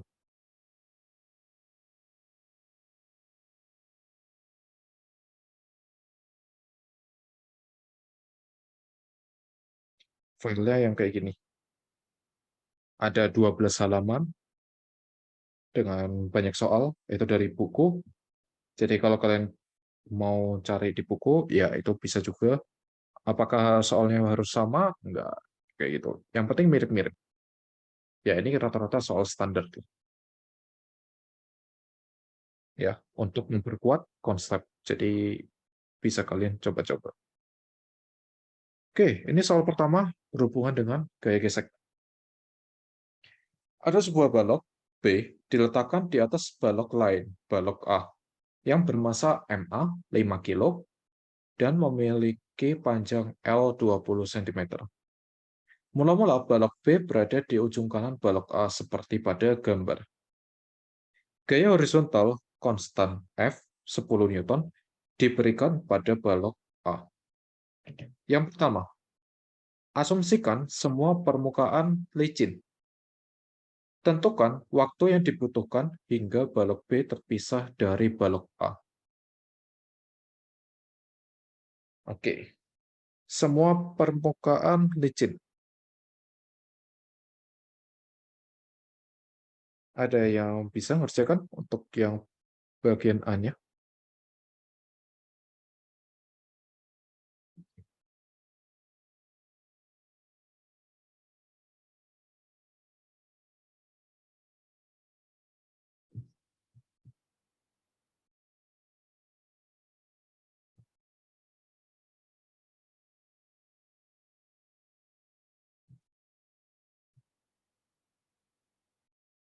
Semua permukaan licin.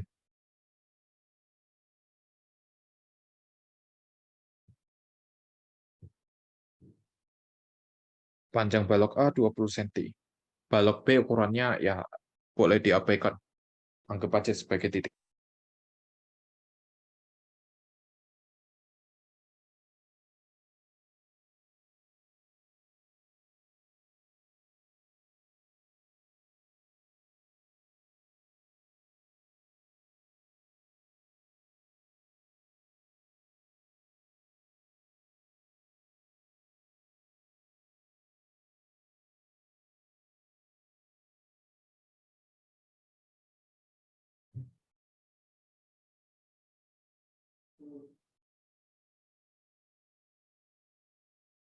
Gimana? Ada yang bisa?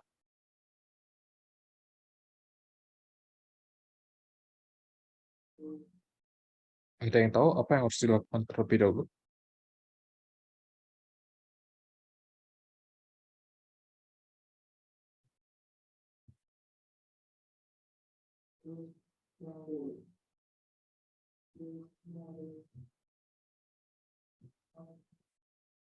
Dari semua permukaan licin dulu deh. Artinya apa kalau semua permukaan licin? Maknanya, asumsikan semua permukaan licin.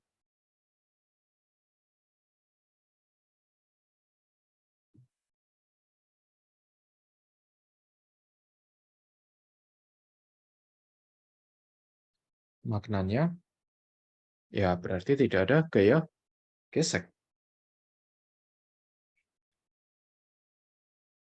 Berarti nggak ada gaya gesek statis maupun gaya gesek kinetis. Nah, sekarang dilanjutkan. Apa yang terjadi sama gerakan-gerakannya?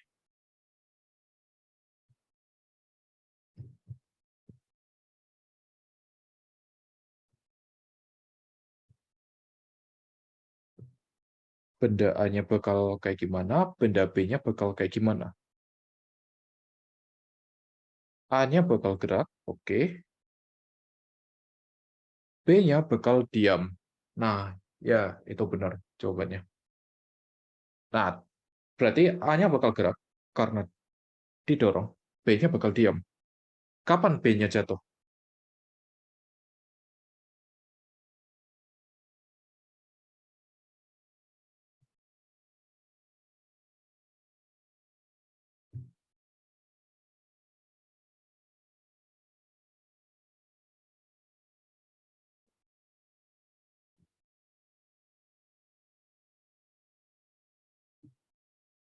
B-nya bakal jatuh saat kayak gimana?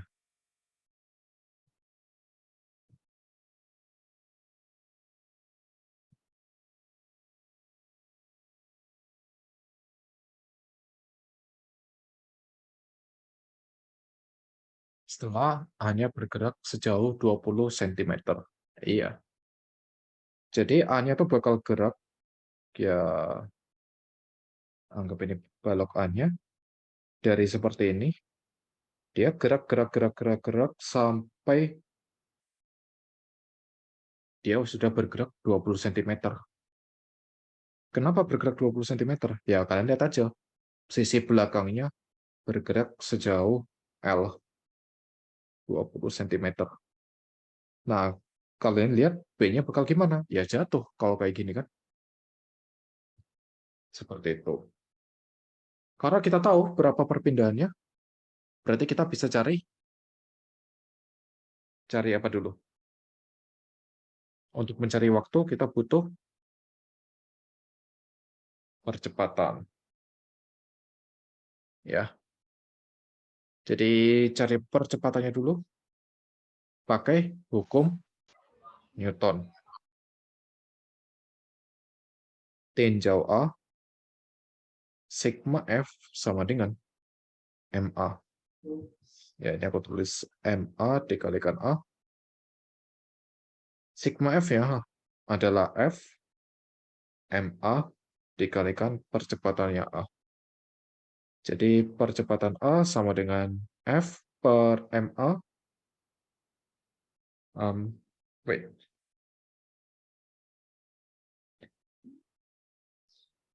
Oke, angka itu nanti kita masukkan di akhir, ya. Karena ya untuk mengurangi kesalahan aja. Kalian harus membiasakan menggunakan variabel. Oke, di sini udah diketahui percepatannya. Berarti kita bisa cari waktu pakai pakai apa? Cari waktunya. Kalau udah tahu percepatannya.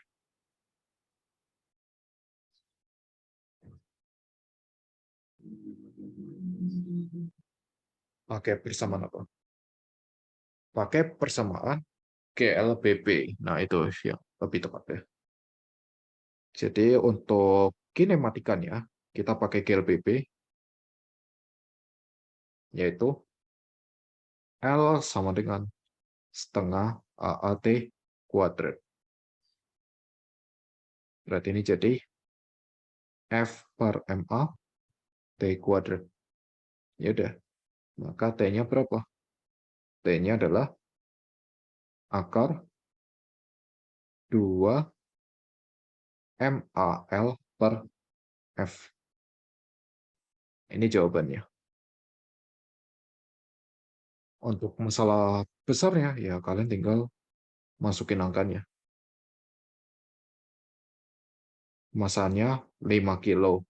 L-nya 20 cm. Berarti 0,2. Terus dibagi F-nya 10. Berarti jadinya akar 0,2.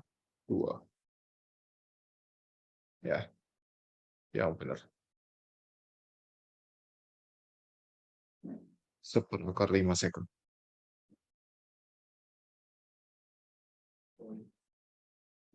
Ya, seperti itu. Soalnya itu 20 cm, F-nya 10 itu. Oke. Ya, tadi yang langsung jawab angkanya, itu kayaknya agak kurang teliti. Langsung nulis percepatannya 2 cm per second. Padahal kan bukan. F-nya satuannya Newton. M-nya 5 kilo. Berarti kan besar percepatannya berapa? 2 meter per second kuadrat. Bukan 2 cm per second. Oke ya.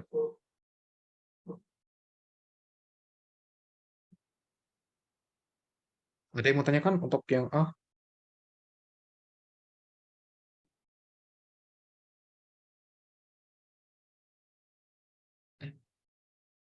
Ya, jadi kalau kalian masukkan angkanya di akhir, kalau kalian salah, kalian hanya dikurangi untuk jawaban akhir aja gitu.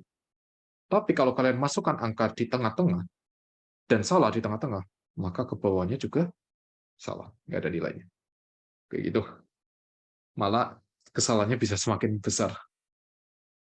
Jadi kalau kalian belajar Olimpiade Fisika, biasakan menggunakan variabel.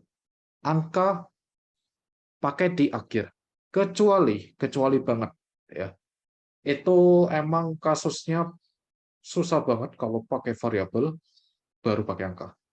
Tapi kalau misalkan memang dari soalnya hanya variabel, ya kalian otomatis harus variabel total. Kayak gitu. Oke, itu yang bagian A. Lanjut. Yang bagian B. Selanjutnya, asumsikan permukaan antara balok A dan lantai licin. Sedangkan permukaan antara balok A dan balok B kasar dengan μs sama dengan μk besarnya 0,1. Tentukan massa minimum balok B MP agar balok B dapat diam terhadap balok A. Oke. Berarti hubungan geraknya apa? Antara A dan B.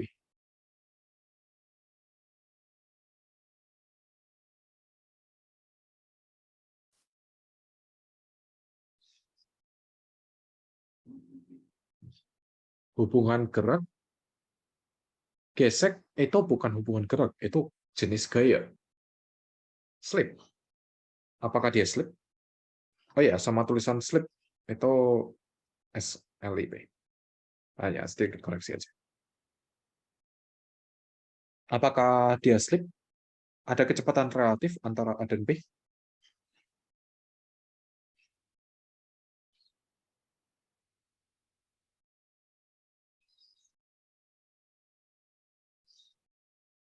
Oke, yang benar berarti apa?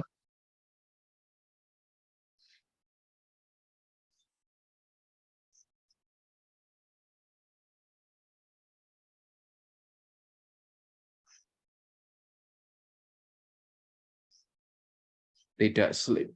Nah, itu dia. Yang lain, kalau misalkan lupa, sudah aku tulis ya di halaman pertama tadi. Jadi, kalau misalkan ngikutin dari awal, perhatiin, udah aku tulis di sini. Diam terhadap, itu apa? Tidak slip. Sinonimnya. Jadi, ya, yang B itu, B tidak slip terhadap A. Kalau tidak slip, berarti percepatan A sama B bakal kayak gimana?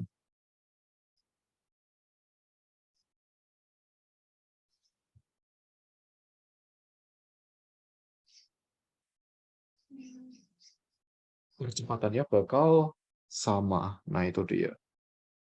Percepatan A sama dengan percepatan B.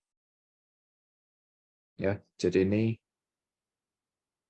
AB-nya sama dengan A, yang percepatan A-nya juga A, misalkan. Seperti itu. Nah, untuk mencari besarnya, masa yang dibutuhkan agar syaratnya terpenuhi, kita harus mulai gambar diagram gayanya. Gaya F udah, sekarang gaya gesek statis. Arah gaya gesek statis itu bakal, tadi asumsinya bakal kayak gimana? Searah, apakah harus searah?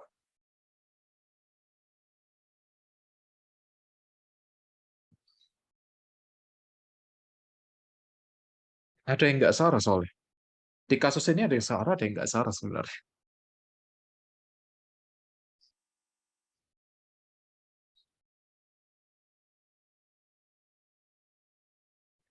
Ada di halaman, nah ini dia. Bukan berlawanan juga, bebas. Arah gaya gesek statis itu bebas. Ya, jadi terserah mau kemana arah gayanya. Asal aksi reaksi. Asal aksi reaksi itu maksudnya ya nggak boleh kalian ke kanan, ini ke bawah, ke kanan juga gitu. Ya ini kan totalnya nggak nol. Yang benar, itu nanti arahnya B ke kanan, A ke kiri. Ini yang benar. Tapi aku mau pakai yang salah. Kenapa? Karena aku pengen aja. Arah gaya geseknya misalkan B ke kiri, yang A ke kanan. Nah, sekarang kita bakal analisis. Nah, gimana cara analisisnya? Cara paling gampang yaitu adalah kita bisa tinjau A dan B secara bersamaan untuk menghitung A. Loh, tapi aku maunya misalkan satu-satu, A sendiri, B sendiri. Ya, silakan. Jawabannya bakal sama. Kayak gitu. Oke, di sini aku bakal kasih contoh kalau tinjaunya langsung sistem. Jadi sigma F sistem sama dengan sigma M A. Oke, resultan gaya pada sistem ini berapa?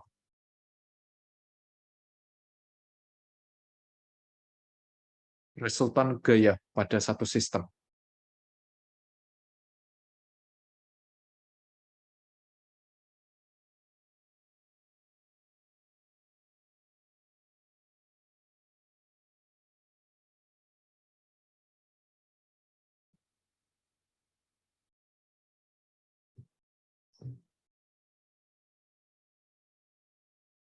Pakai variabel.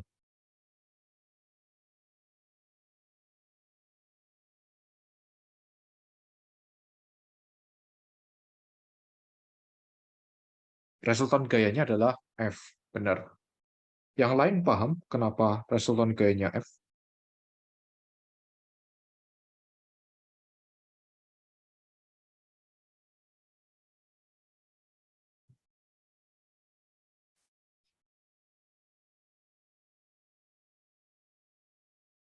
Gimana? Yang lain paham kenapa resultan gayanya hanya F?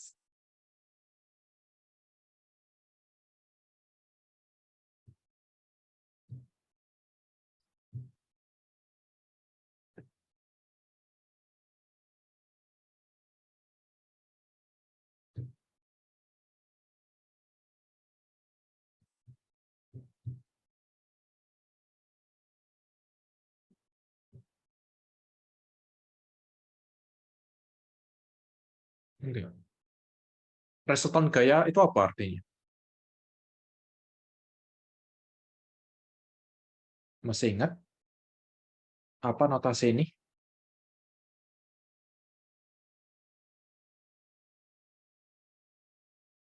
Notasi sigma itu apa artinya? Jumlah.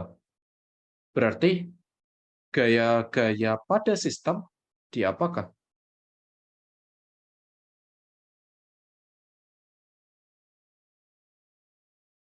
Di gaya-gaya pada sistemnya bakal diapakan? Di jumlah. Benar. Oke. Nah, sekarang jumlah gaya di sini ada berapa? Kalau di gaya-gaya ini dijumlah, berapa besarnya? F ke kanan ditambah Fs ke kanan ditambah Fs ke kiri. Berapa itu totalnya?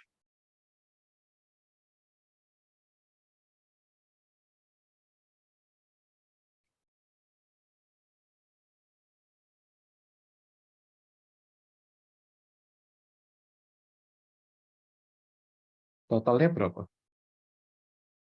Hanya 3 gaya di sini. Relatif gampang. Kecatatan di atas. Yang mana?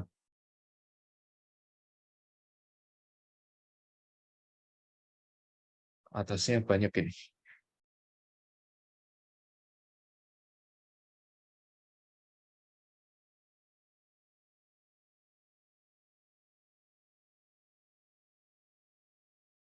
Yang ini masih belum nggak sama glow ini.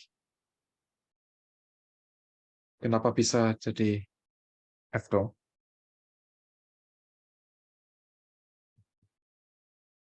F ke kanan, Fs ke kanan, Fs ke kiri. Di total berapa?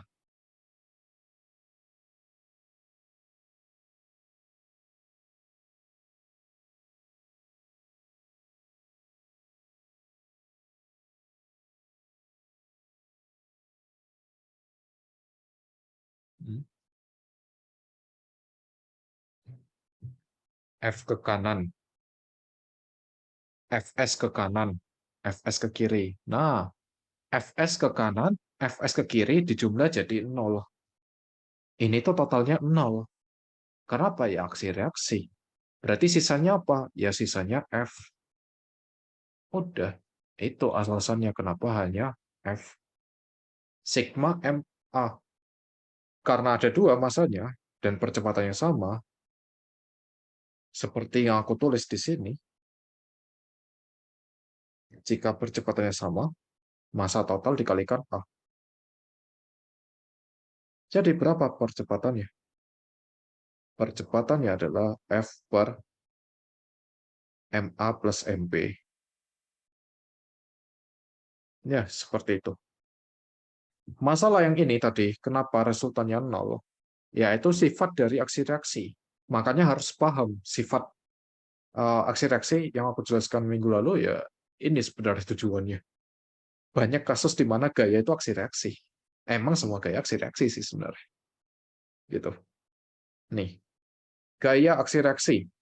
F aksi sama dengan min F reaksi.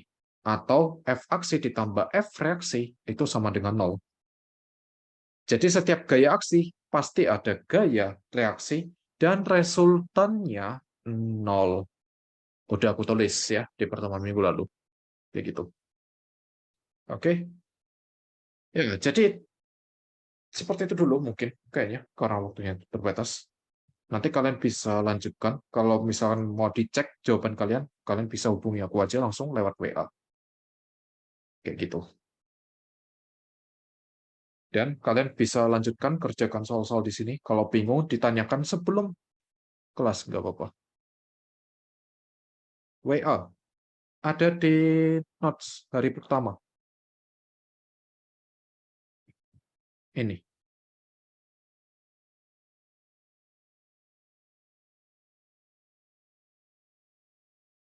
Udah ada kok di notes. Jadi harusnya bisa dikontak lewat situ.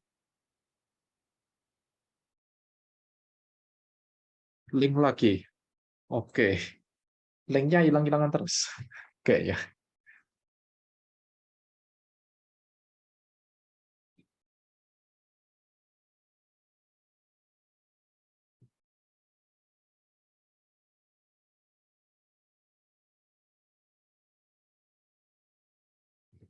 Itu linknya. Ya. Drive, isinya notes, kemudian latihan soal, kemudian tambahan, referensi buku, itu ada di situ semua. Oke. Record, ya tengok judulnya aja, record. Video-videonya di-upload di situ. Itu YouTube. Oke. Ya, sama mau apresiasi juga kalian hari ini lebih aktif daripada minggu-minggu sebelumnya. Bisa dibilang dari 7 pertemuan ini yang paling aktif hari ini dan ya aku cukup senang hari ini jadinya. Oke. Ya, lanjutkan belajarnya semoga bisa lebih aktif lagi dan ya semangat belajarnya jadi lebih naik lagi nantinya. Ya, kayak gitu. Oke, sebelum ditutup masih ada yang mau ditanyakan dari kalian?